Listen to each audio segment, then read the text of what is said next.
Hello beautiful soul! Welcome back to my channel. This is my channel from Japan, Kabayan Gemini. This reading is for you. March 29 to April 4, 2026. Maraming salamat muna sa aking mga subscriber, new subscriber, cross-watcher, at sa mga bagong pasok dyan. Welcome na welcome kayo sa bahay ni Ate Ay May, anak Alice po. Maraming salamat din sa mga nagpa-personal reading. Kung gusto niyo na energy niyo lang talaga, ang gusto niyo makuha natin, all the details is in description below. Pakicheck na lang, general reading tayo, kunin mo lang ang sayo at itapon ang hindi naman talaga sayo, maaring vice versa.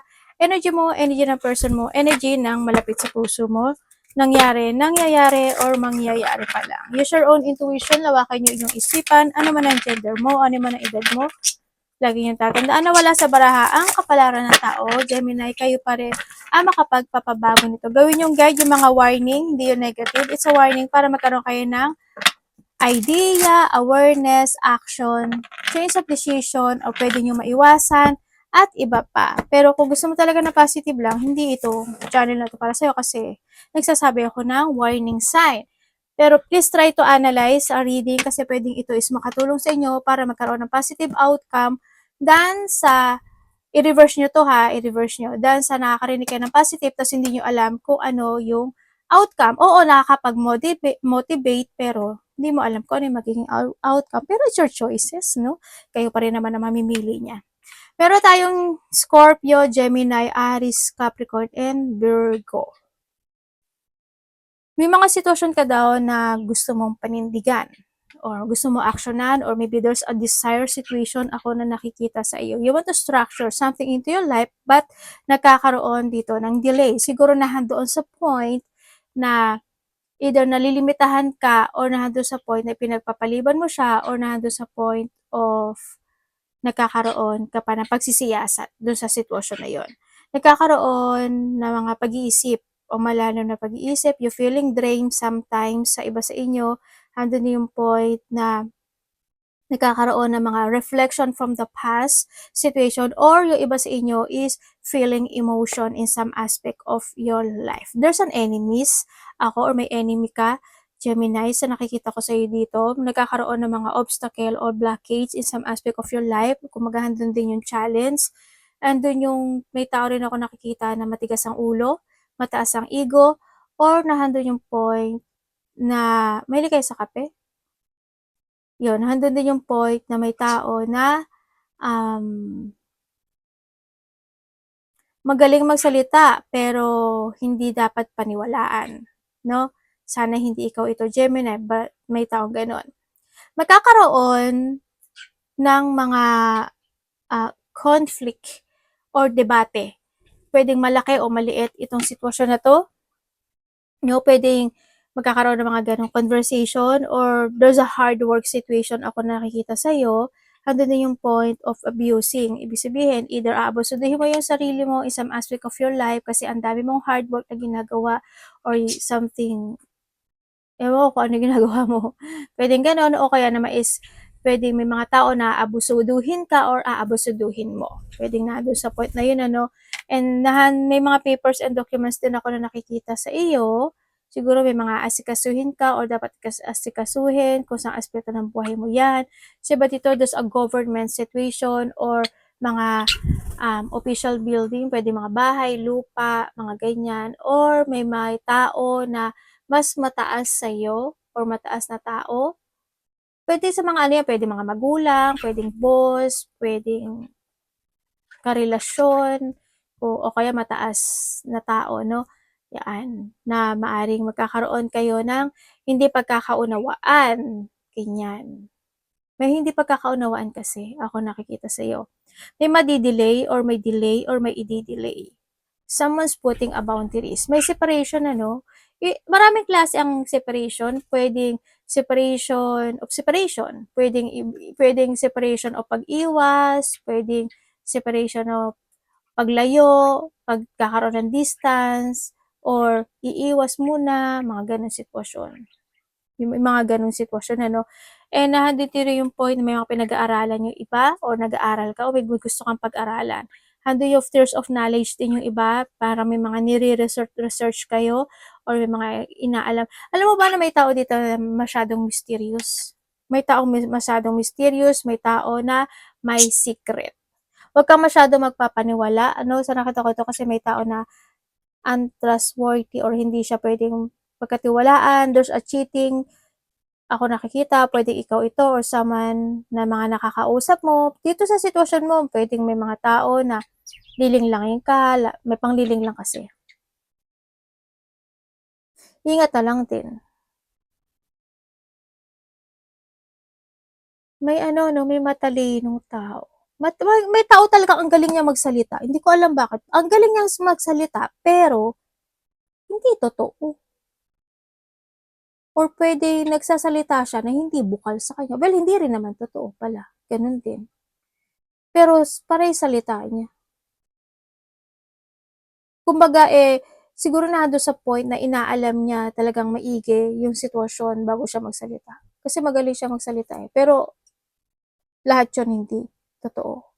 Siguro pretending, mga ganun situation, or masabi lang, mga ganun sitwasyon.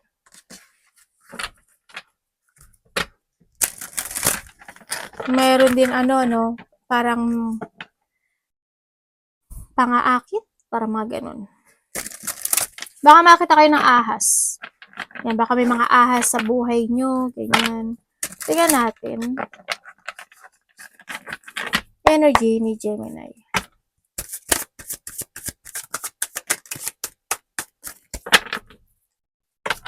Energy ni Gemini.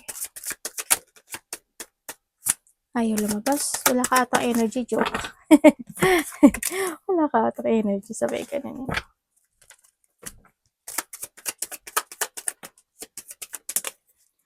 Okay, when it comes sa yung energy, may sakit ka, Gemini? Iba dito may sakit.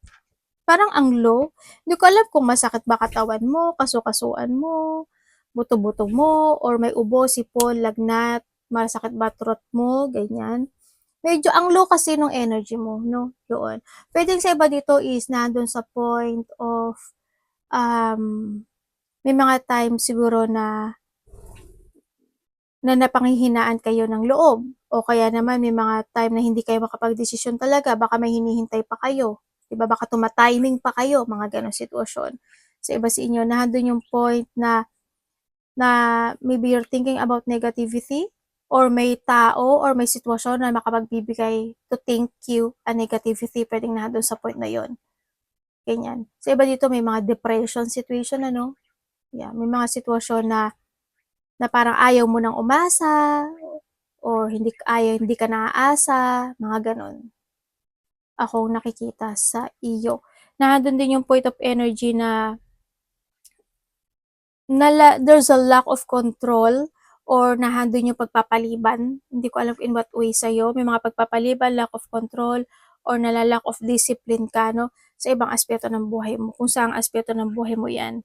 Na nandun din yung over-competitive in some aspect of your life. Basta balanse lang dapat, ano, sa nakita ko para hindi rin mag-mess. Meron ka daw na umpisahan na parang hindi natapos, parang nandun sa point na yun. O may uumpisahan ka na hindi mo matatapos till end. Parang hindi, ibig sabihin, hindi man siya matapos until end, parang hindi clear, hindi, walang ganong closure na maganda. Parang pwedeng nandun sa point or hindi mo siya matatapos.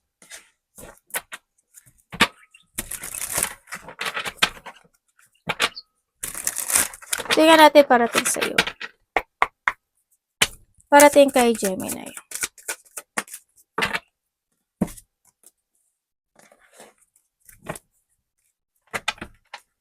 Ano po ito, universe?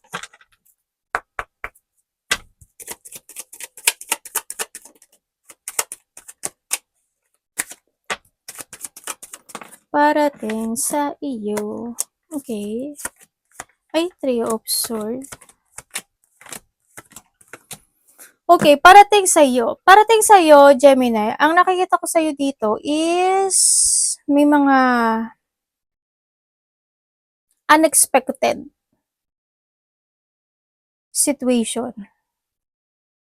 Ako na nakikita sa iyo na maaring makaka-receive ka. Sa iba sa inyo, makaka-receive ka ng text message or communication or news. or may tao na ipapadala sa universe to tell you yung situation. Pero ang nakikita ko dito is may hurt ka daw. Magkakaramdam ka ng heartache, pain, emotional pain, pwedeng disappointment, pwedeng ma-intense ka doon, pwedeng malungkot ka doon, pwedeng ma-depress ka or malito ka doon o kung ano man yan. Basta it's more on emotional pain, mga ganon. Ako nakikita. Iba dito nagkaroon ng separation, ano? Okay, sa iba naman sa inyo, is ang parating sa inyo is may tao daw na magbibigay, parang magkakausapin ka eh. Hindi ko alam kung mahihilingin siya sa'yo or magbibigay siya sa'yo ng payo or advice, opinion, mga ganon. So, iba dito para may sasabihin siya sa'yo or may hihingin siya sa'yo, hihilingin, parang ganon. Mataas, ano to, ahead to sa'yo. Pwedeng magulang, pwedeng karelasyon, basta mas ahead siya sa'yo ng edad. Ganon. Pwedeng boss, mga ganyan. And then also is, magkakaroon daw ng mga something recognition, parang nandun sa point na yon. Magkakaroon ng mga recognition, papuri, pasasalamat, mga happy gathering, malaki man o maliit yan. Meron ako nakikita pregnancy situation. Hindi ko alam kung may kakilala ka na pregnant or may mapipregi or celebration pregi, mga ganun. Baka siya yung maghihiling sa'yo, di ba? Hindi ko alam eh, basta ganun. O kaya nandun yung point of mga collaboration. Magkakaroon mga collaboration, dealing, o partnership. Ganyan. Ang sa iba naman sa inyo is merong nangyari noon na muling magaganap muli ngayon. Parang may paulit-ulit na nagaganap or nangyari noon na mangyayari muli siya ngayon. Meron daw. Iba sa inyo is you feeling bored. Hindi ko alam kung saan ka nabobored. Pwede rin sa reading ni ate. Joke. Pwede. Hindi, totoo. Sabi parang may nagsabi, hindi, o nga, totoo nga ate. Sabi ganun. Hindi, okay lang din yun kung mabored kayo. Pero yun, may mga boring situation ako na nakikita sa, pwede kasi when it comes to a boring, halimbawa, salita ka ng salita, pwedeng yung tao na nakausap mo o kinakausap mo is naboboard na sa sinasabi mo. Diba parang, kumbaga parang no sense, pwedeng mga ganon, o kaya hindi nila gusto yung sinasabi mo, pwedeng nado sa point na yun. Or ikaw yung may nagsasalita, tapos ikaw nakikinig, naboboard ka. O kaya sa trabaho mo, naboboring ka, o sa mga ginagawa mo, o sa relasyon mo, o sa sitwasyon mo, naboboard ka na. Pwedeng nandun sa point na yun, ano. And then also, ang nakikita ko rin dito is may papasok na blessing. Either papasok yung pera, or may darating na valuable things sa'yo. Yun ang nakikita ko sa'yo. May lalaki rin dito, oh. May dalawang lalaki nga ako nakikita, eh. Dalawang lalaki, isang bata, ay hindi, tatlo,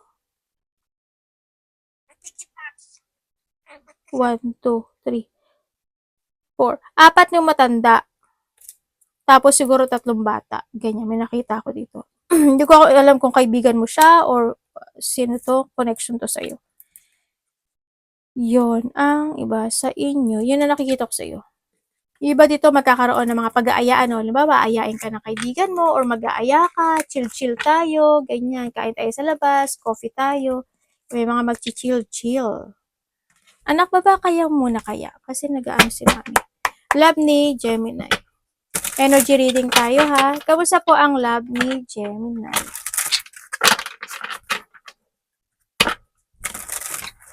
Ma-unfocus ka dito. Yung iba dito may mga bagay doon na hindi ka makapag-focus, ganyan. Siguro, lilipad yung isip mo. Yeah, may mga unfocused situation, may mga sitwasyon na parang hindi mo bibigyan ng pagpupursige. Ganyan. Parang bahala na situation, parang nado sa point na, anak, baba.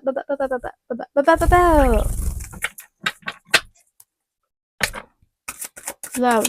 Kapatid, anak, magulang, karelasyon, kaibigan, pamilya, bumagsak na siya, ito na lang. Ay, ganun ang love. Aray, anak! Si Mami no te yan. Anata, Mami no te wasulita, no? Mami no te desu kedo.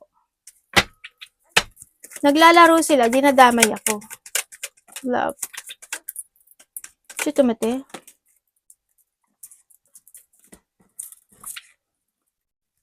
Kung ikaw is single, yes, meron, no? Ay, pas ata to. Sa iba dito, pass.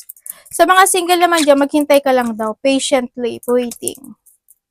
Kasi may darating na lovers na para sa iyo. Tsaka, kung may darating daw, pag-isipan mo daw maigi. Kung siya ba para sa'yo, ganyan. Huwag kang magpabigla-bigla. Sa iba dito, pasto. Okay, kung kayo nagkahiwalay. Anak, ano ba? Baluga. Okay, kung kayo sa kahiwalay nito, nagkaroon na kasi ng pag-aaway, no? Nagkaroon ng pag-aaway. Pagdating dito, nahandun, aray! Anak, ano ba ang kalukulitan? Puro kalokohan. Nagkaroon ng pag-aaway o hindi pagkakaintindihan pagdating dito sa sitwasyon nito, pero nakikita ko dito, mahalaga ka pa rin. Sa mga nagkahiwalay dyan. Either ikaw nagpapahalaga, pero may pagpapahalaga pa rin. Ako nakikita dito. No, gusto niya pa rin ng renewal kasi nahatak pa rin siya ng nakaraan sa mga nagkahiwalay dyan sa nakita ko dito. Or ikaw ito. No, medyo magulo yung isip niya ngayon. Sa nakita ko. Kung may karelasyon siya ngayon, ang nakikita ko kasi dito parang wala na. Baka nagkahiwalay na sila. Or pwedeng nandun sa point na nagkakaroon sila ng problem. Ganon. Sa iba naman sa inyo, kung may third party dito sa sitwasyon, matagal na to. Sa maaring itong tao na to, meron siyang matagal na tao na nakakonect sa kanya sa may mga third party. Either matagal na ito or yung connected niya yun is matagal na niya yun. Yun ang nakikita ko. Kung hindi man sila nakabalikan, nahahatak to ng nakaraan. Kumbaga, nagkakaroon siya ngayon ng choices sa buhay niya. Nahando sa, siguro nagkaroon siya ng comparison, no? Pwedeng nahando sa point na yun. Nako-confer ka niya kung bago man ito o luma sa'yo, tsaka dun sa meron siyang isa. Kakaroon siya ng comparison. And then, kung kayo naman is walang third-party relationship, ang nakikita ko sa inyo is same cycle lang din naman kayo, no? Andun yung pag-isolate, may mga time daw na minsan hindi talaga kayo magkakaintindihan, feeling burden yung isa sa inyo, pero andun yung love and care ng isa sa inyo, no? Isa kasi sa inyo very caring and loving, tsaka very supportive. Yun nga lang, yung isa siguro medyo pasaway din siguro minsan, pag ginusto, mga ganong sitwasyon. Ako nakikita dito.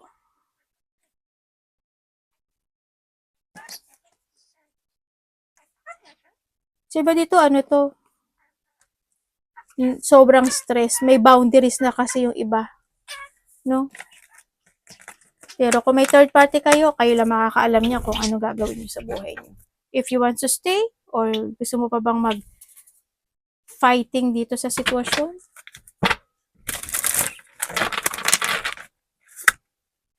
Money, ni Gemini. Kamusta po yung money ni Gemini?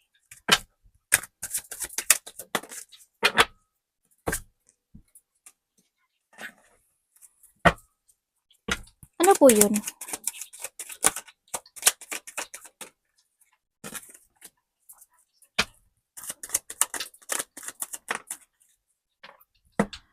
Okay, pagdating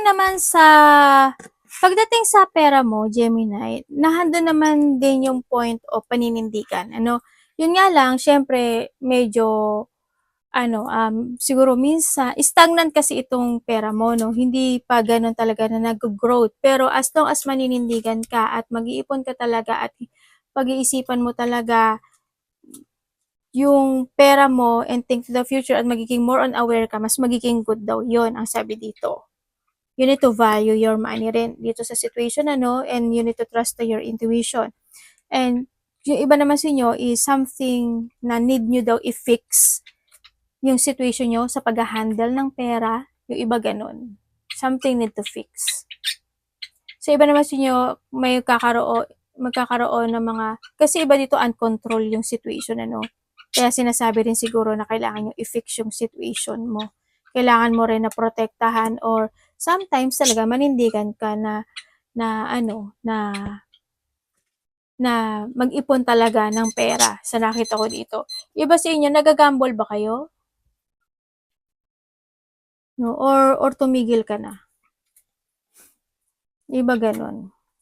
And then, sa pera mo kasi, yun, kasi need to fix eh. Ibig sabihin, you need to be more on organized, maging more responsible ka pagdating sa pera mo, ganyan. Kung nag-iipon naman kayo, hindi pa ganun kasapat ang nakikita kong pag-iipon.